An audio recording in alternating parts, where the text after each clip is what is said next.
Hi guys, and welcome back to a new video. In this video it's going to be all about trading and collecting K-pop photo cards. So in this video I'm basically going to give you like tips on how to start trading and collecting photo cards on Instagram.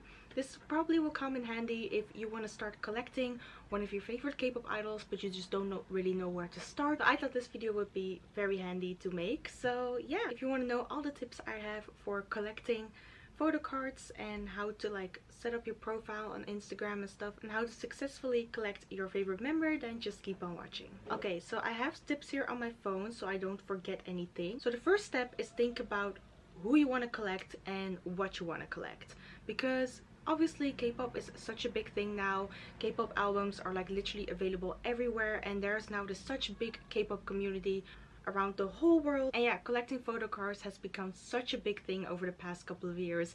The K-pop industry really knew how to like make their coin and make every fan like literally broke. So probably already own some photo cards, or if you don't own any photo cards yet, there's probably maybe some member in your mind that you would like to collect all their photo cards of. So first you're gonna start like, okay, who are you gonna collect? If you're like very new to like collecting and haven't done any collecting before, then I would just suggest to maybe start off with one member of one group. I really feel like if you're gonna like want to start collecting either a whole group of like 8 to 9 members, or you want to collect so many at the same time, it can probably be overwhelming at the start. So I would suggest start with one member of one group, or you can maybe even start with 2 members. There are actually pretty much no rules to it. Personally, I would think it would be so overwhelming to start with like 10 members like right away, especially if they already have such a big discography, so many albums, and obviously so many photo cards. So first, which group are you going to collect, and who are you going to collect? Are you going to collect your bias, or are you going to collect your whole bias line, or are you going to collect literally the whole group? Like if it's like a small group of like 3 or 4 members and they don't have such a big discography, then I think it can be pretty easy. And a nice tool to keep track on the photo cards you want to collect are wish lists. Like there are luckily some lovely people in the K-pop community, shout out to them, who spent so much time, energy and effort in creating templates for members per era, or you also have templates of a specific member and their photo cards of all their eras. Like there are so many. You can easily find them on Twitter. So for example, I go on Twitter here and I take hyphen Jongwon template, and then you as you can scroll, you have different types of templates. Like for example, this person here, oh yeah, this person is called Trades. I love to use their templates. I don't know, personally I don't know their pronouns, so I'm just gonna say them. Like for example, they have this whole template of all the photo cards of all the members of the Dimension Answer era. I believe this person also like has member templates only, and almost all the people who create those templates always have this Google Drive file on their Twitter link. So just let me show you. Like for example, over here they have all the eras, and here they have member album lists. So for example, here they have Sunwoo, they have Sunghoon, Jae, Jungwon, Jake, Nikki, and Heesung. So they also like obviously update by eras. So yeah, wish lists are a great way to see, okay, so how many photo cards does this member of this group have, and which ones do I want to collect? Because also the thing is like there's no such rule that like if you want to collect a member that you have to collect all their photo cards of every single era. If you feel like you want to skip on some photo cards, then that's totally fine, because nowadays companies also come out with lucky draws, pre-order benefits. Like literally every music store has now their own pre-order benefits, lucky draws. So sometimes that can be very overwhelming as well, to like if you want to collect all of them, because literally K-pop companies are going crazy at this moment. So you also have to check for yourself, like, okay, do I want to collect only album photo cards? Do I also want to collect pre-order benefits, lucky draws, other merch photo cards? So yeah, if you're someone who doesn't own any photo card yet, like actually the first place you would get your photo cards is literally if you buy albums. Sometimes you pull a member and then either you're very happy with it, or second, you feel like, but I would rather trade it for my bias or something like that. Then we're gonna get to the point of I wanna trade. If you don't wanna trade photo cards and just wanna buy photo cards instead, you can also do that. There you can either buy off people of Instagram, and you also have sites like Mercari Japan, and there are also like several proxy sites like Neokyo, Sendico, find on eBay. But for eBay personally, you have to be quite careful with that because sometimes photo cards can tend to be fake, so I would always suggest buy from Korean sellers. And also check out the reviews. And but also the things with eBay, they overprice all the time. Like literally imprint photo cards, they literally sell it for $20. That's literally the same price as an album. Like, so eBay is like a sort of yes and no. If you want to start collecting and trading, it's also important to have supplies. I'm not going to talk about this in full detail because I actually have a full video about all my essentials for photo card collecting and trading, which I'm going to be, is that over here or here?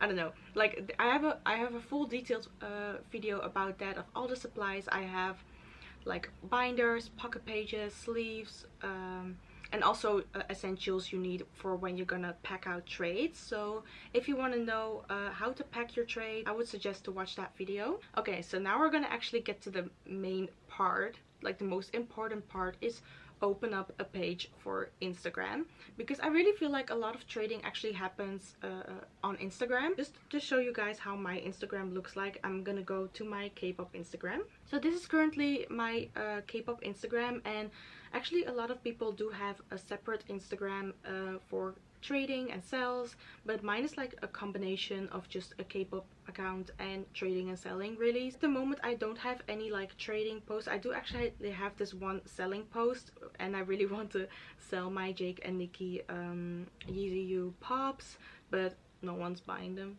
I'm gonna show you guys one of my like previous posts where I want to find trades that I've archived in a bit. So this is currently my Instagram, but I'm gonna go through the highlights over here because these are like very important, because when people find your account, definitely the first things they're gonna check is like your posts and also the highlights. So the first thing when you're gonna open your trading and selling Instagram account is to have a clear info page. So I'm gonna show you guys how my current info looks like. So first we have this about me page. So like first of all it says where I'm based. I'm based in the Netherlands. It's also important to write down where you're based, because there are some people who only want to trade within their country. Like for example, there are some collectors from the USA who only want to trade and sell photo cards within the USA. And it also says my age, sort of, like I'm a 97 liner, but I'm 24 years old. Age is something like, it's not mandatory to put it there, but I think a lot of people prefer to know how old someone is, because there are some people who actually don't want to interact with like 12 or 13-year-olds, but you also have some people who don't want to interact with like literally people over than 25. Yeah, I know it's very like weird, but unfortunately it is true. So you can put your age there if you want, but I would suggest, there are some people who would feel more comfortable if they know how old you are. So, and also says I'm a full-time social worker, so it's also very important to note if you're a student or if you're working. You would probably think that it doesn't matter, but it actually doesn't matter, and it has to do with like availability or when people can expect you to respond. Because for example, if someone sent you a message but you couldn't reply for hours because you were at work or you were very busy with exams, then people can know, okay, they're a student, they're probably in exam season, so they probably won't have time to like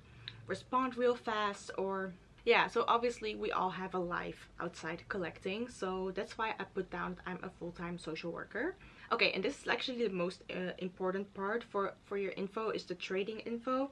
So first I write down that I prefer to trade within my country and Europe. The thing is, with your trading and selling info, it really has to be as clear as possible. So first write down where you're based, and do you trade worldwide, or do you just want to trade within your own continent or within your own country?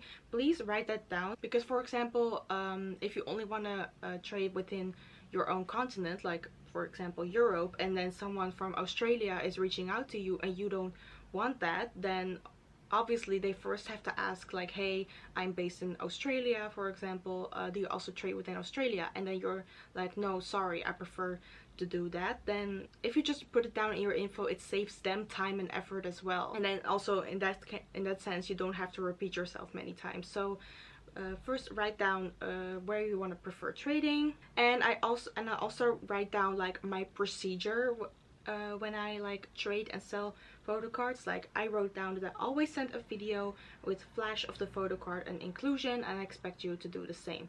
So it sort of feels like there are sort of rules on my profile, and it would probably sound like rude at first, but it's just so that people won't bombard you with so many questions you have to repeat many times over and over again. So that's why it's very important to have a clear info. So I just wrote down literally my whole procedure, which I'm going to talk about later, and also the packaging info. So I wrote down in detail how I package, just that people won't ask me like, oh, how are you packaging it, and like extra info like over here, so things people just have to know.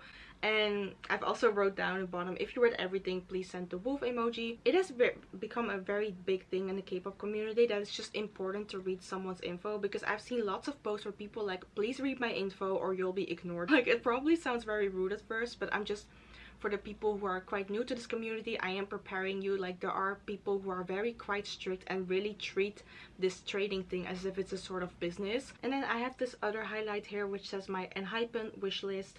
So first I have this key. The faded photo cards means that I already own this, and I have also like emojis that indicate if something's on the way, and emojis that like indicate that these are my priority PCs and that I really want these. And I also have a red X which says I don't collect these photo cards. And it's important to set a wish list in your highlights so people can know, okay, which photo cards do you already have, which ones are you still looking for. So so just that people know that, okay, you're still looking for these ones. And also just really make it clear with emojis and have a key, because or else people are literally gonna wonder and be like, oh, but do you already own this one or not? Like, so for example, I have this Enhypen Dimension Senko wish list of young ones. So as you can see, the faded ones are the ones I already have, and I have 2 on the way, and the other 3 I don't collect. And the same with Heesung. Like, Jongwon and Heesung are currently the only members I collect, but you have people who collect like 10 or 12 idols really. So, and then we're gonna talk about make your post. So I'm gonna go to my archives now. Okay, so for example, I have this post right here. I was putting my Jake and Sunghoon photo cards up for trade for equivalence. If you're gonna make your post, make pictures of your photo cards from the front and the back as well, so people can see in what condition they are. And the most important thing also is over here. I have this like piece of paper, or you can use a post-it, where my username is on it, so people know that that photo is legit taken by me and it's not a photo from the internet. Because if you're gonna use photos from the internet for your photo cards, or you take your pictures but you don't put your username on it, it can look pretty much unreliable. So when you're gonna make your description, you first have to write down if it's for trade or for selling, because sometimes people have posts that are for both trading and selling.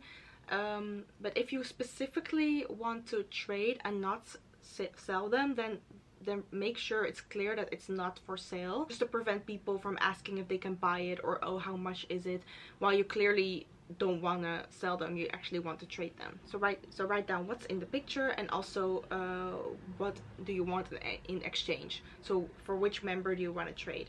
And then then you can also write down over there in which territory you prefer to trade. And I also wrote down please read my info highlight before DMing. And then also the most important thing when you're making a post is set the availability. Like, are these photo cards still available for selling or trading? Because if you don't write it down, then obviously people don't know, and are either gonna skip through it, or you'll have lots of questions under the comments and DMs like, oh, is this one still available? So the most common emojis that are used are like the green tick, or the red cross, or like this, how do you call this thing, the one emoji which says pending. English is not my first language, okay, so I forgot like what that thing means, but so it's important to note that down so people know if something is still available or not. And then also down there you have the hashtags, and if you want your post to like be seen by lots of people, then definitely use hashtags. So obviously, first of all, use the hashtag of the group that's literally on the picture and also the group you want to collect. And also there are several hashtags like WTT, which means want to trade, and WTS, which is want to sell, but you also can put down like n-hyphen trade or trade n-hyphen, or just anything similar to like anything with group and then trading, and also like members. So I also have here like WTT Sunghoon, because Sunghoon's like on this page. And what I mean with like if you want your post to be seen by many people as possible, I also have to say don't use hashtags of groups that don't have anything to do with your post. Like for example, if you want to trade 17 photo cards, then don't put down want to trade BTS, because BTS literally has nothing to do with it. And then basically you're just gonna like basically waste people's time, really, because then people see posts that has nothing to do with the hashtag. So don't use groups or members that have nothing to do with the post. So, and also very important, if you just want to trade those photo cards and don't put them up for sale, then please don't use any hashtags that are related to selling, because it's very frustrating if someone is looking for a photo card they really want to buy, but then they come upon your post which says not for sale. And also the hashtags are also a great way to see other people's posts when it comes to trading and selling. For example, if you're looking for a Sunu photo card and one person tends to have that one and is also specifically looking for the member you have, then also you can like reach out to them via DM, and also make sure to read their info first. And sometimes it is under their post that you have to read their info first, and even if it's not written on there, then I think it's very polite to do if you do like read their info, highlight. Some people also have like this card in their bios that you can also click on there and read all the info and stuff. So yeah. And then the next thing I'm gonna talk about is proofs. So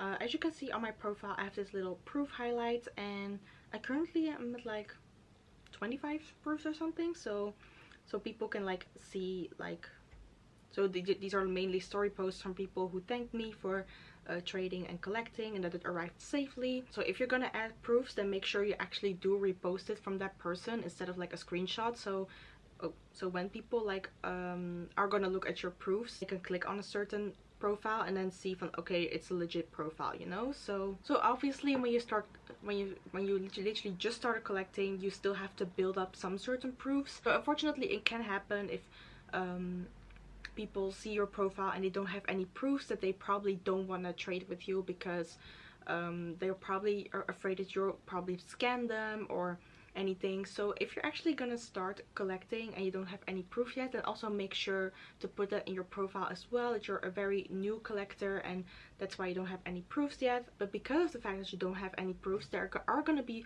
people who probably do want to trade with you, but they will ask you to send out first, because there are some people who have certain rules on their info and stuff, that if you have less than 10 or 20 proofs, they will ask you to send out first. So it's just a thing you unfortunately just have to go through when you start collecting, then just to send out first. So that way you can also like build up trust, because if you're gonna refuse to send out first, then people will definitely don't trust you and will probably think that you're a scammer. So when I started trading, there were also lots of people who were asking me if I could send out first, which I just did. And yeah, it does mean that you sometimes have to wait a little bit longer for your trade to arrive, because when they ask you to send out first, they obviously just want you to send out first, and they'll wait until your part arrived at them, and then they will like send their part to you. It's just you will build those proofs over time, so it's just something you have to go through. The next part I'm going to talk about is when you're actually going to start interacting with someone. Like obviously I cannot show DMs of like previous convos with someone, because yeah, privacy. So when you interact with someone, like for example they reached out to you or vice versa, then the first things you tend to do is send videos or photos of the photo card, and most of the times people prefer if you do it with flash. I would definitely like recommend to use flash. So in that sense, if you like film the photo card, and people will probably notice some scratches or like dirty marks or something, so just so that people can see it's in a good condition, and also that it's official, because unfortunately there are still a lot of people out there who do unfortunately provide fake photo cards. So just to show that the photo card is real, and that is yours, then make a photo or video of that. And also, if you're gonna make a video photo of that, have that piece of paper or post-it where your name is on it, have that in the photo and video as well, so people know it's actually your photo and video and that you're not taking it from someone else. And some people actually ask if you can write the date on the piece of paper as well, and also the username of the person you are gonna trade with, so people know like, okay, it's the photo or video is actually taken today and it is actually directed towards me. It's not an obligation, but if people will ask you to do that, then I will just say just do it. And once the other person has also done their part and y'all are both agreeing on the trade, then it's time to give each other your addresses. Then once you give in your address, then it's time to, yeah, basically package the trade. So then we're gonna get to the packaging proof, and I'm not talking about that you have this whole video where you're showing the person how do you pack up your trades, but with packaging proof I mean a picture of the photo card packed, so the photo card with the sleeve in the top loader with washi tape sticked on the thank you card. Like I said, I have this whole video of my essentials for trading and collecting, so in that video I also show you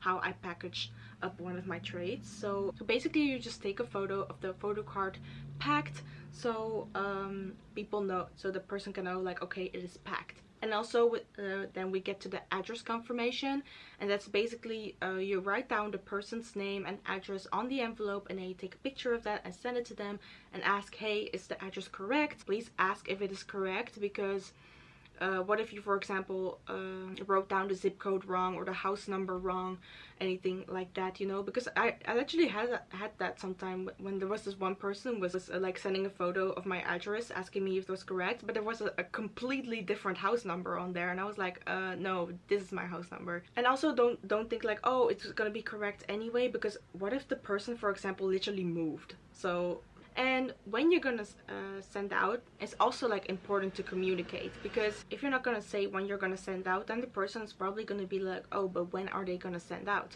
So, and like I said, everyone has their lives, so so that's why it's very, very important to communicate when you're gonna send out. Like, for example, if you say, hey, I cannot send it out today, but I can send it out tomorrow or this weekend, then it's fine that the person knows that, okay, that person's gonna send out then, so then I will also like send at the same time. Some people actually do set a date to send out at the same time, so it's basically just whatever you prefer really. So yeah, you guys can either set a date of when you're both gonna send out, or you can just say like, hey, I'm gonna send out this weekend. And yeah, so it's important to communicate about when you're gonna send out as well. So when the day comes, you are actually gonna send out, also the very sort of proof, you also have to provide a sending proof, so which means like a video, so not a photo, an actual video of you putting the envelope in the like mailbox or whatever really, so that the person knows like, okay, you actually send it out.